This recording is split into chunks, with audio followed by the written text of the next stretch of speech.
วันนี้เราได้มาทำมหากุศลมหาบุญใหญ่สร้างบุญบารมีให้แก่ชีวิตเราเนาะได้มา5 วันละมากี่วัน5 วันนี่มากี่วันนี่มากี่วันละ4นี่มากี่วันละ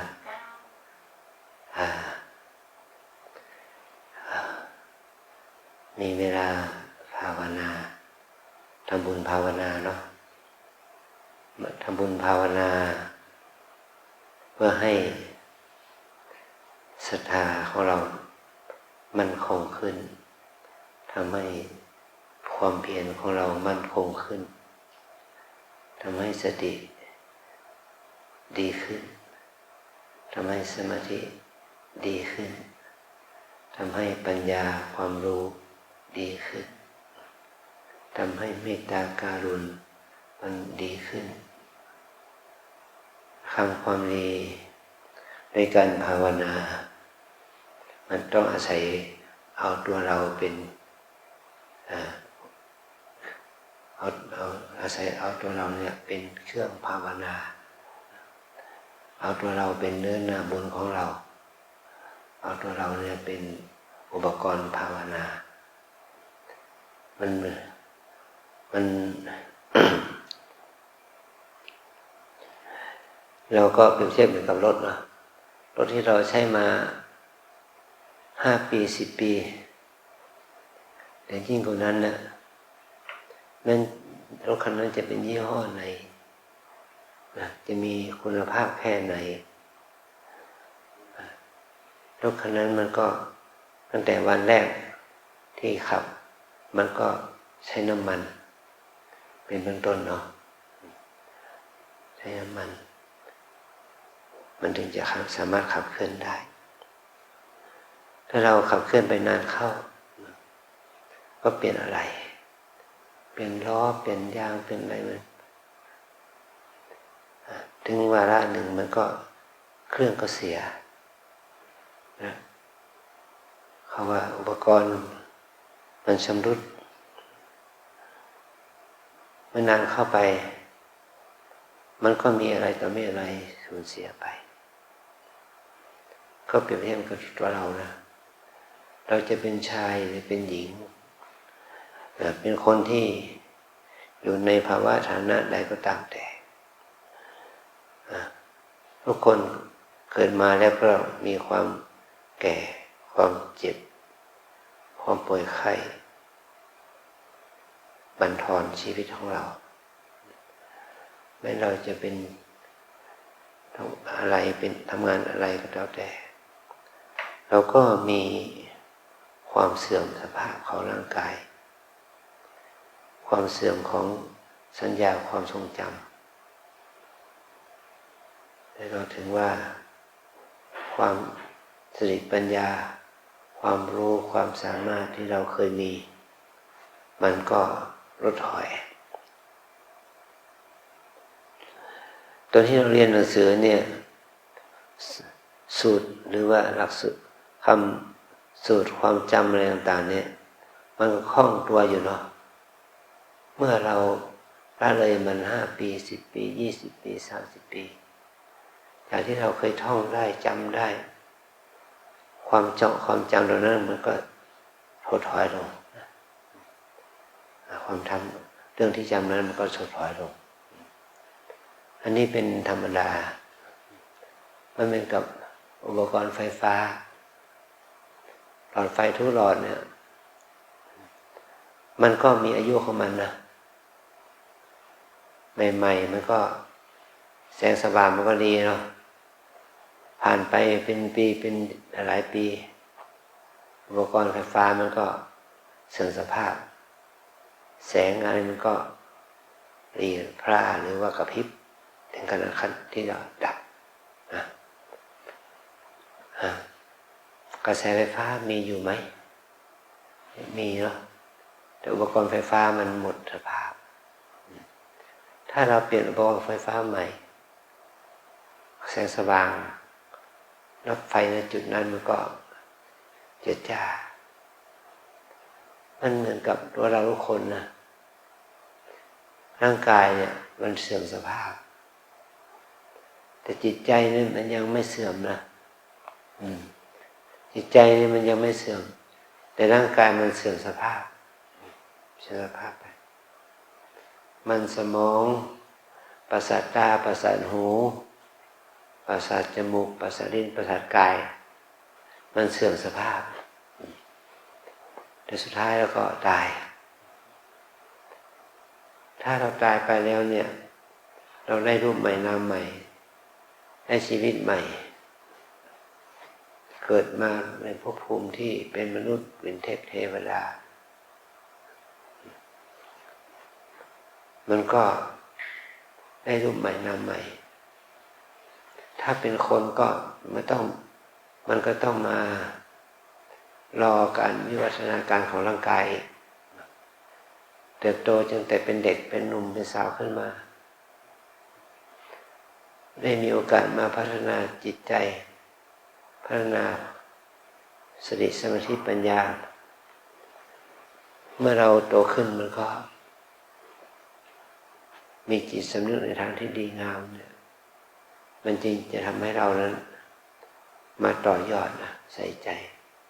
เอาใจใส่พัฒนาสติปัญญาเราเกิดมาเป็นมนุษย์ท่านกล่าวว่ามันเป็นของยากนะเกิดมาเป็นมนุษย์แล้วก็ได้มีอายุยืนยาวมันเป็นของยากถ้าเกิดมาเป็นมนุษย์มีอายุยั่งยืนแล้วก็มีโอกาสได้ฟังธรรมมีโอกาสได้ฟังอริยสัจธรรมมีโอกาสได้ฟังปรมัตถธรรมมันเป็นของยากเมื่อได้ฟังธรรมแล้วก็ได้ประพฤติปฏิบัติขณะที่ร่างกายของเรายังแข็งแรงสุขภาพของเรายังดีตาหูจมูกลิ้นอวัยวะน้อยใหญ่ของเรายังดีก็เป็นช่วงเวลาที่หาได้ยากแต่เราเนี่ยบางครั้งก็มือเท้าแขนขาอวัยวะหูตาจมูกมันก็ไม่ค่อยดีถึงจะมีเวลาปฏิบัติถ้าตอนที่มือเท้าแขนขาดีมันเป็นเวลากลับไปทำงานใช่หมดแต่ถ้าเรามีสุขภาพดีร่างกายเราดีเรามีเวลาปฏิบัติคือว่าเป็นบุญเป็นโชคดีนะเป็นบุญของเรานะ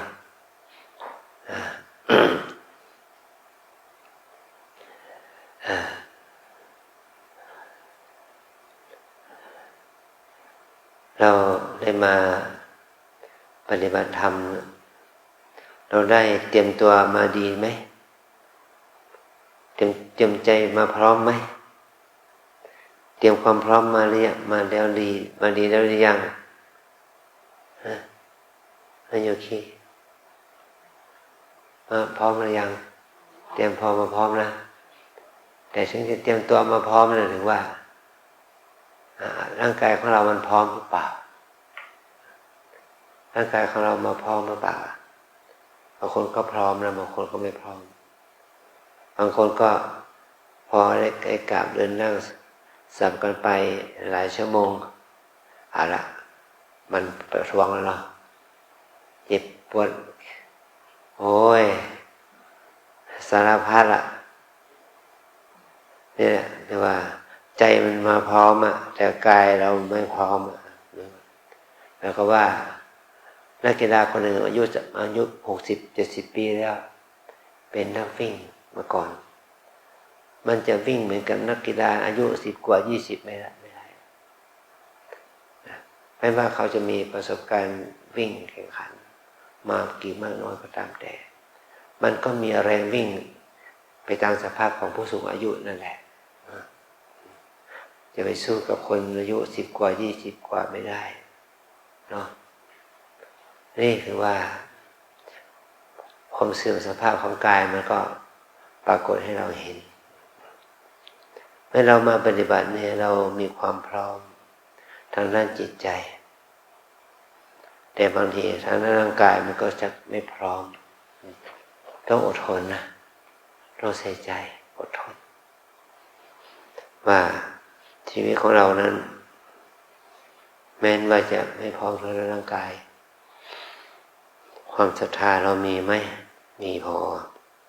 มีความศรัทธาต่อพระรัตนตรัยไหมมีความศรัทธาต่อพระพุทธเจ้าพระธรรมพระสงฆ์มีความเพียรต่อการทำภาวนาการปฏิบัติมีสติในการภาวนาแล้วก็มีสมาธิในการภาวนาไม่ห่วงหน้าพะวงหลังเนี่ยอดทนมีความเพียรมีสติมีสมาธิมีจิตมั่นคงจิตตั้งมั่นไม่วอกแวกหวั่นไหวไปกับลูกหลานครอบครัวนะโยมนะ เนี่ยเราจะเป็นฐานให้เราเกิดตัวปัญญา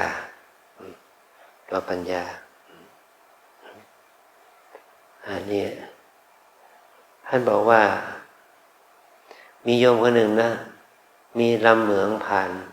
ที่บ้านน้ำไหลแรงตลอดปีเขาก็มีความคิดที่จะก่อพนังลำเหมืองนั้นโดยการใช้เป็นเหมือนกับเป็นเขื่อนเขาเรียกว่าเป็นเขื่อนที่แปรกระแสไฟฟ้าเนาะเขาก็ทำเครื่องมือเป็นนาโมให้มันแปลให้มันเป็นหมุนกระแสน้ำเป็นหมุนใบพัดในนาโมนั้นมันก็แปลเป็นกระแสไฟฟ้าเนี่ยจะเปลี่ยนจากแรงน้ำมาเป็นแรงไฟแล้วก็มันก็เกิดไฟฟ้าขึ้นมาโดยกับมันมีกระแสไฟฟ้าก็มีแสงสว่างขึ้นมาอันนี้ก็เหมือนกันนะเรามีความดีอยู่แล้วแต่เราขาดปัญญาขาดองค์ความรู้เกี่ยวกับเรื่องของการไฟฟ้าเทคนิคของการทำไฟฟ้ามันก็ไม่มีไฟฟ้าใช้เหมือนกันในเราทั้งหลายเนี่ยขาดปัญญาขาดสติขาดสมาธิขาดความเพียรมันก็เกิดความรู้ในพระธรรมของพระพุทธเจ้าถ้าเรามีความรู้ในพระธรรมของพระพุทธเจ้าดีสติเราดีสมาธิเราดีความเพียรเราดีความศรัทธาเราดีปัญญามันก็เกิดขึ้นนะพระเจ้าสอนเราว่าเรื่องอะไรบ้างอ่ะเดือนนี้ยังเป็นเดือนมาฆะอยู่นะเป็นแรมเท่าไหร่นะแรม9 ค่ำ10 ค่ำแล้วเนี่ยนะวันพระหน้าก็เป็นแรม15 ค่ำเดือน3เดือน4เดือน3เนี่ยเราจะเห็นว่าพระพุทธเจ้าสอนเรื่องอะไรพระองค์สอนเรื่องละความชั่วทำความดีทำใจให้บริสุทธิ์หลักการที่พระองค์ทรงให้โอวาทแก่ภิกษุ 1,250 รูปว่าท่านเป็นพระอริยะแล้วท่านเป็นพระอรหันต์แล้วท่านสอนคนอื่นให้สอนให้รู้พุทธประสงค์ตามโอวาทนี้หนึ่งว่าพุทธศาสนาสอนเรื่องละความชั่วทั้งปวงทำแต่ความดีทำความดีให้สมบูรณ์นะแล้วทำใจให้บริสุทธิ์เพราะจุดมุ่งหมายของเราเป้าหมายของเรามีอย่างนี้ละความชั่วทั้งปวงทำแต่ความดีทำใจให้บริสุทธิ์นี่นะนี่เป็นหลักการที่พระองค์ทรงสอนและวิธีการดำเนินชีวิตของชาวพุทธล่ะพระองค์ทรงสอนให้เราทั้งหลายนั้นให้ดำเนินชีวิตอย่างนี้คืออนุบวาโท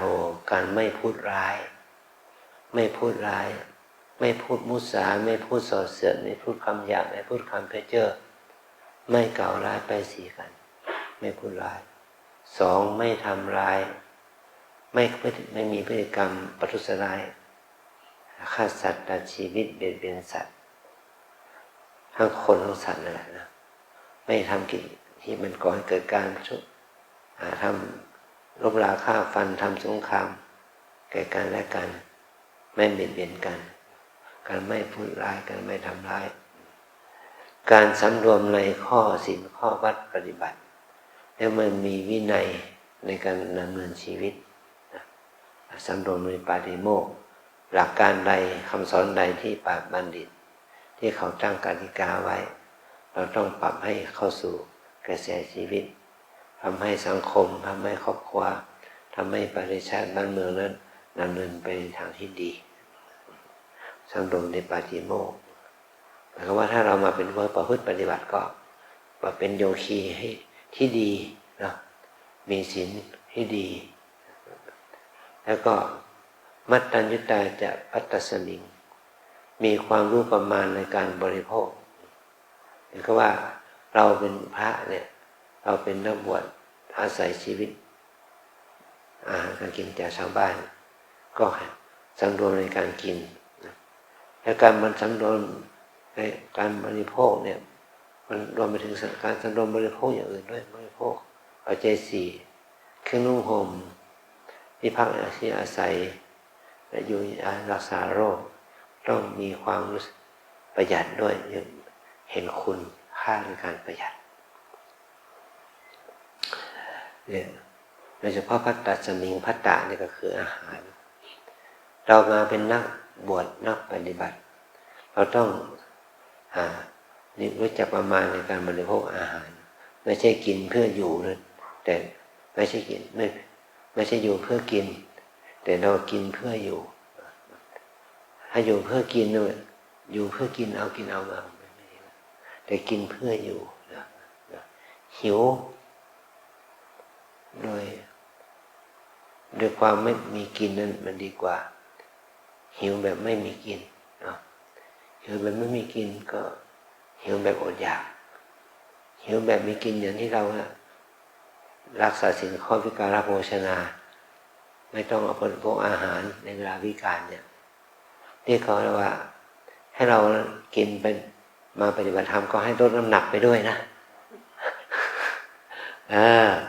ให้ลดน้ำหนักไปด้วยเป็นหิวแบบมีกินนะ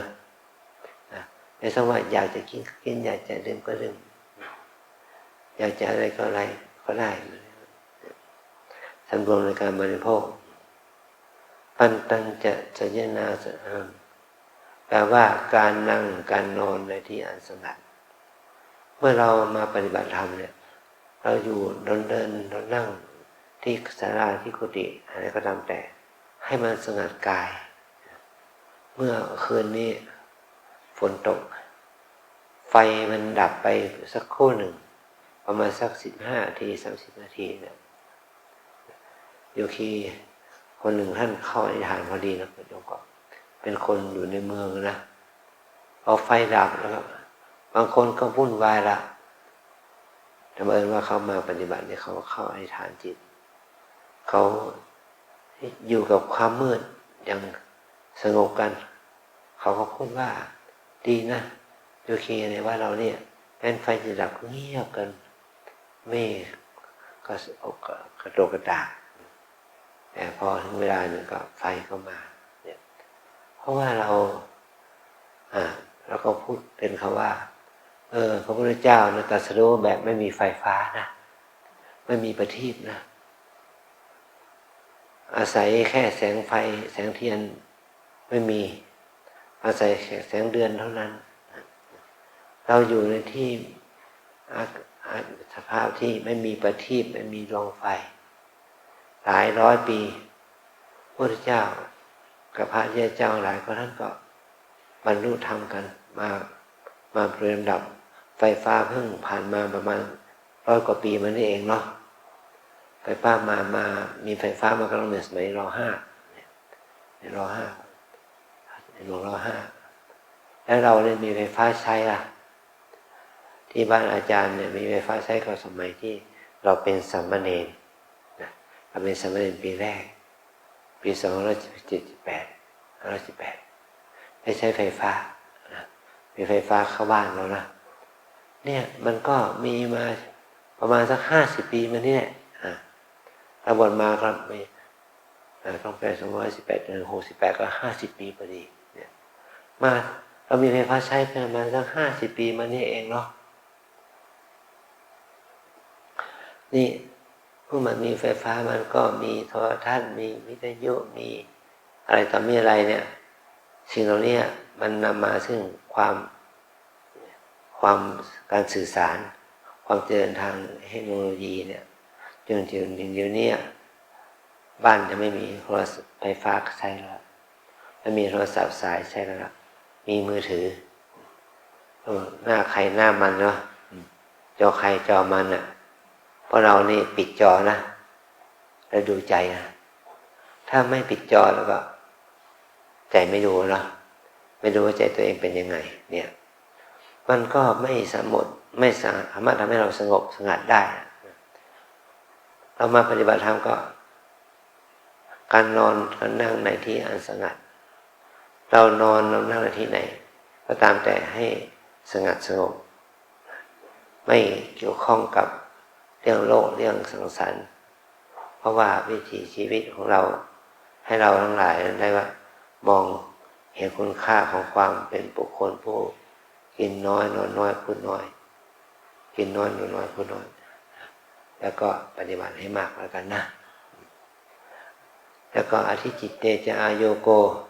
แปลว่าเมื่อเรานั่งไปแล้วเดินไปแล้วเนี่ยให้เราพัฒนาจิตของเราตั้งแต่ระดับล่างธรรมดาจนถึงระดับกลางได้เลื่อนขึ้นไปถึงระดับสูงแปลว่ามีสติมีสมาธิตั้งแต่ระดับคณิกะสมาธิอุปจารสมาธิหรืออัปปนาสมาธิเป็นเบื้องหน้าเราจะต้องฝึกให้จิตใจเราสงบขึ้นสมาธิเจริญขึ้นปัญญาจะเจริญขึ้นปัญญาตั้งแต่การปัญญาทั่วไปก็คือปัญญาที่เกิดจากการฟังการอ่านปัญญาที่สองก็เป็นผู้เป็นนักคิดเป็นมีหัวคิดเป็นมีไอเดียดีๆเป็นสร้างไอเดียดีขึ้นมาจนถึงมีปัญญาถึงขั้นที่ว่าละกิเลสได้ละความโกรธโลภหลงได้อันนี้แหละมันเป็นการทำจิตให้ยิ่งนะนี่เป็นวิธีการของพระพุทธสาวกของพระพุทธเจ้าทั้งภิกษุภิกษุณีอุบาสกอุบาสิกาเนาะเนี่ย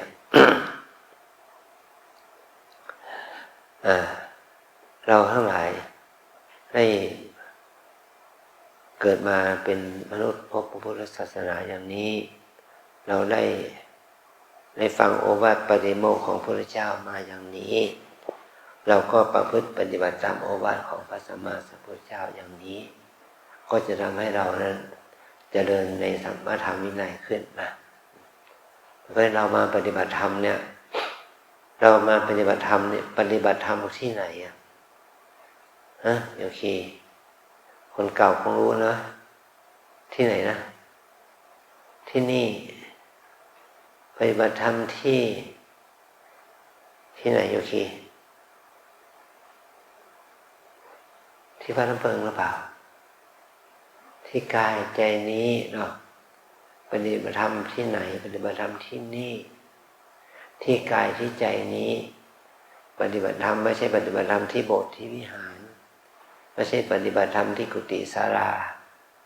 แต่ปฏิบัติธรรมที่นี่คือที่กายที่ใจนี้เรามีสติอยู่ที่กายที่ใจนี้มีสติอยู่ที่ตาเมื่อตาเห็นกำหนดเห็นน้อยมีสติอยู่ปฏิบัติธรรมที่หูเมื่อเสียงกระทบหูเกิดได้ยินก็รู้มีสติกำหนดว่าได้ยินน้อยนะปฏิบัติธรรมที่กายสัมผัสผิวเย็นหนอร้อนหนออ่อนหนอแข็งหนอเบาหนอหนักน้อยนี่ปฏิบัติธรรมที่ลิ้นที่ลิ้นก็คือรสหนอเปรี้ยวหวานมันเค็มก็ให้กำหนดมีสติรู้ว่ารสหนอเนี่ยปฏิบัติธรรมที่จมูกเนี่ยก็เมื่อมีสติกำหนดรู้กับกลิ่นที่กระทบจมูกจะเหม็นจะหอมก็ตามมากลิ่นหนออย่างนี้นะ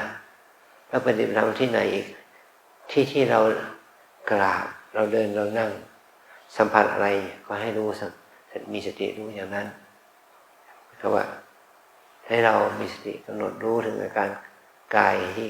เราเคลื่อนไหวคือกราบมีสติอยู่กับอาการของกายที่ขณะที่เราเดินขวาย่างซ้ายย่างนะมีสติรู้ถึงอาการของกายที่เราหายใจเข้าออกรู้ถึงอาการพองอาการยุบนะหายใจเข้าท้องพองหายใจออกท้องยุบให้เรารู้ที่กายในส่วนของท้องนี้นะพองหนอยุบหนอตามอาการที่มันเกิดขึ้นมันจะหนักมันจะเบามันจะหายใจเร็วหายใจช้าให้เราฝึกให้มันเข้าสู่ความสมดุลเนี่ยนี่แหละเราเป็นให้ปฏิบัติธรรมที่นี่ปฏิบัติที่นี่มันไม่ใช่มีแก่กายอย่างเดียวเนาะมันมีเวทนาด้วยมันมีความปวดความเจ็บชาเหน็บทุกข์สุขด้วยเราก็มีสติกำหนดอาการปวดเจ็บเหน็บชาเมื่อยขบทุกข์สุขเหล่านั้นด้วยเราปฏิบัติธรรมที่นี่ปฏิบัติธรรมที่นี่คือที่นี่มันไม่ใช่มีแต่กายไม่ใช่มีแต่เวทนา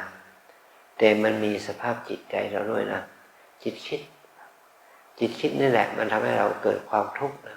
ทุกข์เพราะความคิดมากกว่าทุกข์เพราะความจริงนะที่นี่อยู่3 วัน 5 วัน 7 วัน 9 วันเนี่ยที่นี่เขาให้เราดีแล้วเขาให้ที่เราที่นอนแก่เราเขาให้ที่พักที่อาศัยแก่เราเขาให้ข้าวปลาอาหารแก่เราเขาให้น้ำให้ไฟแก่เราดีหมดแล้วแต่ว่าเรายังไม่ดีคือใจเรายังไม่ดีคิดไม่ดีเนาะคิดตำหนิตัวเองคิดตำหนิครอบครัวคิดตำหนิพ่อแม่พี่น้องสามีภรรยาบุตรธิดาคิดตำหนิผู้ที่ทำกิจกรรมการงานเจ้าหน้าที่แม่ครัวหรืออะไรก็ตามแต่ใครก็ตามแต่คนทำการทำงานอะไรก็ตามแต่ใจมันคิดไม่ดีละมีไหมเป็นไปได้ไหมเป็นไปได้เนาะให้เรามีสติกำหนดจิตคิดนั้นนะคิดหนอฟุ้งซ่านหนอรำคาญหนอโกรธหนอเกลียดหนอหลุดไปนะเนี่ยถ้าเรากำหนดทำปฏิบัติเราปฏิบัติธรรมไม่ใช่เฉพาะที่กายที่เวทนาที่จิตรวมมาถึงที่ธรรมก็คือรูปธรรมคือตาหูจมูกลิ้นกายเนี่ยรูปเสียงกลิ่นรสสัมผัสเนี่ยนี่รูปธรรมแต่นามธรรมก็คือจิตรู้ก็ก่อให้เกิดความรู้สึกชอบไม่ชอบฟุ้งซ่านรำคาญสงสัยนานาประการกิเลสก็เกิดขึ้นให้เรามีสติกำหนดรู้เช่นเดียวกันการปฏิบัติธรรมก็เพื่อให้เรามีสติมีความเพียรมีศรัทธามีวิริยะมีสมาธิและมีปัญญาความรู้แจ้งว่าวิปัสสนาที่เรามาฝึกนี้เพื่อให้เกิดปัญญาเห็นแจ้งซึ่งความเป็นจริงของชีวิตปัญญาเห็นแจ้งซึ่งความจริงของชีวิตนั้นเห็นแจ้งอะไรล่ะเห็นแจ้งกายใจนี้ว่ากายใจนี้เป็นอนิจจังทุกขังอนัตตาอย่างนี้เนาะเอาละตอนนี้ไปละขอให้เราได้ประนมมือรับกรรมฐานนะ วิปัสสนากรรมฐานตามแนวสติปัฏฐานมี4 อย่าง1 กาย2 เวทนา3 จิต4 ธรรมวิปัสสนากรรมฐานตามแนวสติปัฏฐาน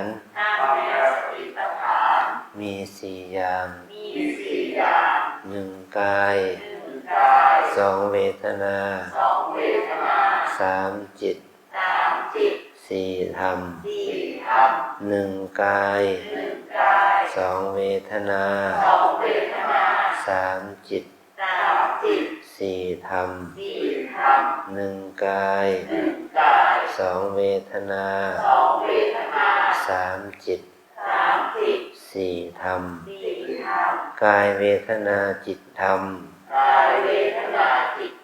กรรมฐาน4 ตัวนี้นะให้เราฝึก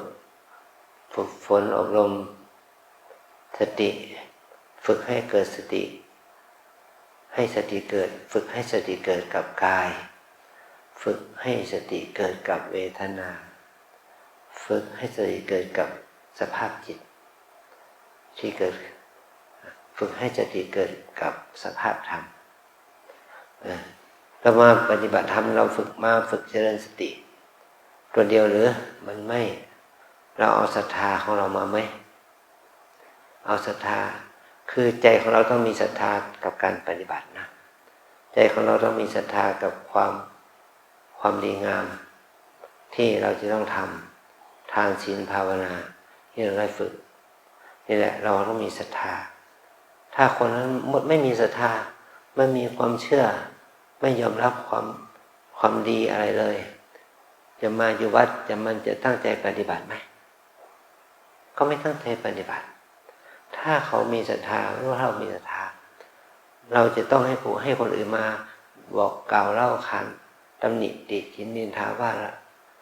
เราเป็นคนไม่ดีอยู่ขี้ไม่ดีอยู่เรื่อยอย่างเงี้ยมันไม่มีอะแต่ถ้าเรามีศรัทธาเราก็จะต้องทำในสิ่งที่ควรทำไม่เป็นภาระที่จะต้องให้พระให้แม่ชีให้เจ้าที่มาเตือนมาตำหนิเนี่ยเราก็ตื่นขึ้นมาก็เราต้องรู้หน้าที่ของเราเป็นนักปฏิบัติก็ต้องปฏิบัติถ้าเรามีความศรัทธาต่อการทำวัดสวดมนต์ตื่นขึ้นมาก็ไปทำวัดสวดมนต์แต่ถ้าเราเห็นว่าการทำวัดสวดมนต์นั้นมันทำให้เราปฏิบัติได้ไม่เต็มที่ก็ทำให้เรานั้นขอให้เราได้ตื่นขึ้นมาก็ล้างหน้าแปรงฟันก็ปฏิบัติเลยจนถึงเช้าชั้นเช้าก็เดินจงกรมนั่งสมาธิรอวิปัสสนาจารย์ไปเมื่อครูบาอาจารย์มาประสบอารมณ์ก็ประสบอารมณ์แล้วก็เพลก็ไปเพลเสร็จแล้วก็แปรงฟันล้างปากก็เดินจงกรมนั่งสมาธิไปเลยไม่ต้องไปรอกันทำโอวาทจากครูบาอาจารย์สำหรับคนเก่านะแล้วคนใหม่ก็มารับโอวาทจากครูบาอาจารย์อีกทีหนึ่งเพื่อว่าเราจะได้ฟื้นความจำของเรานะแล้วก็ตอนเย็นแล้วก็ปฏิบัติถึงน้ำปานะเสร็จก็ปฏิบัติถ้าเราอยากทำวัดสวดมนต์เย็นก็ไปทำวัดสวดมนต์เย็นทำวัดสวดมนต์แล้วก็ปฏิบัติอีกจนถึง4 ทุ่ม5 ทุ่มค่อยนอนอย่างนี้นะอันนี้แหละนี่เราก็เป็นคนมีศรัทธาต่อการปฏิบัติศรัทธาต่อตัวเองศรัทธาต่อการปฏิบัติธรรมนะเมื่อเรามีความศรัทธาดีไม่ท้อแท้ไม่ท้อแท้ไม่ท้อถอยต่อการปฏิบัติความเพียรคือวิริยะมันก็เกิดขึ้นวิริยะภาวนาศรัทธาภาวนาให้เกิดขึ้นวิริยะภาวนาให้เกิดขึ้นเมื่อเรามีวิริยะมีความเพียรละความชั่วเพียรทำความดีอยู่กับการปฏิบัติมันทำแบบฟุ้งซ่านมันก็ไม่ได้ผลเนาะมันต้องมีสติด้วยเมื่อเรามีสติอยู่กับปัจจุบันขณะในการก้าวเดินนั่งอยู่บ่อยๆเอาสมาธิมันก็เกิดขึ้นสมาธิมันเกิดขึ้นจิตมันสงบขึ้นจิตมันนิ่งขึ้นตัวปัญญามันก็รู้แจ้งขึ้นปัญญารู้แจ้งว่าเนี่ยจิตเป็นอย่างนี้หนอกายเป็นอย่างนี้หนอมันไม่ได้มีสุขอย่างเดียวมันมีทุกข์ด้วยนะเรามาปฏิบัติธรรมไม่ใช่มาแสวงหาความสุขนี่นะมันมีทั้งความทุกข์อยู่ด้วยเราเข้าใจว่าจิตของเราเนี่ยมันเหมือนกับลิงนะคิดนั้นคิดนี้ฟุ้งซ่านไปหมดนะกิเลสอกุศลไปเร่ไปรังเข้ามาอยู่ตลอดเวลาก็เมื่อเรารู้อย่างนี้เราก็มีสติกำหนดจิตคิดเนาะรู้ว่าคิดไม่ตามความคิดไม่ยึดติดในความคิดเหล่านั้นนะแล้วก็ทำในมุ่งหมายถึงว่าเราทุกคนมีตาหูจมูกลิ้นกายใจเราเอามาจากบ้านเนาะไม่ลืมไว้ที่บ้านเนาะไม่ลืมตาหูจมูกลิ้นกายใจอยู่ที่บ้านนะเป็นหนึ่งนะ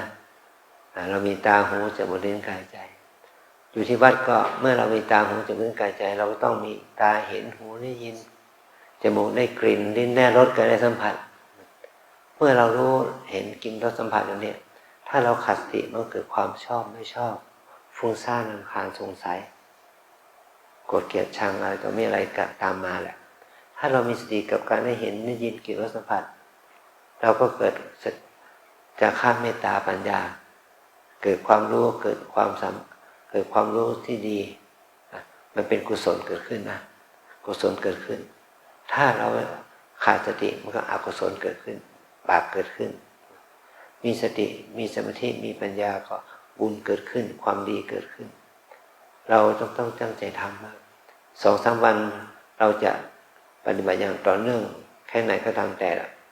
มันจะให้เราได้ผลเหมือนกับ5 วัน7 วันถึง1 เดือนก็เป็นไปไม่ได้ขอให้เราตั้งใจทำไปกินน้อยนอนน้อยพูดน้อยปฏิบัติให้มากถ้าโยคีเก่าก็ให้เดิน30 นาทีนั่ง30 นาทีนะเดินระยะที่เราพอเดินได้โยคีใหม่ก็เดิน15 นาทีนั่ง15 นาทีเดินนั่งสลับกันไปตั้งแต่เช้านี้ถึงพรุ่งนี้เช้าก็ให้ได้สัก6 ชั่วโมงขอให้เราทำไปนะกินน้อยนอนน้อยพูดน้อยปฏิบัติให้มากๆเอาใจใส่ดูแลตัวเองอย่างนี้ก็จะทำให้เราเป็นโยคีที่ดีนะตอนนี้ช่วงนี้มันเป็นโยคีชายไทยเราเนี่ยกับโยคีต่างประเทศเนี่ยมันมีคนละครึ่งทีเดียวนะขอให้คนไทยเราเนี่ยจงใช้ข้อศีลข้อวัดที่ดีเป็นตัวอย่างกับคนต่างประเทศเขาด้วยเขาจะได้เรียนรู้วัฒนธรรมระเบียบความเป็นอยู่ของโยคีคนไทยเป็นตัวอย่างเป็นต้นนะเราอยู่ในหอฉันก็ไม่พูดคุยกันนะไม่คุยกันในขณะขบฉันให้เราขบฉันให้ยังมีสติสัมปชัญญะเพื่อให้เป็นตัวอย่างที่ดีแก่ชาวต่างชาติที่เป็นคนจีนคนฝรั่งต่างประเทศเยอะแยะแต่เขาจะได้ตัวอย่างที่ดีแก่เราสืบต่อไปนะโอเคนี้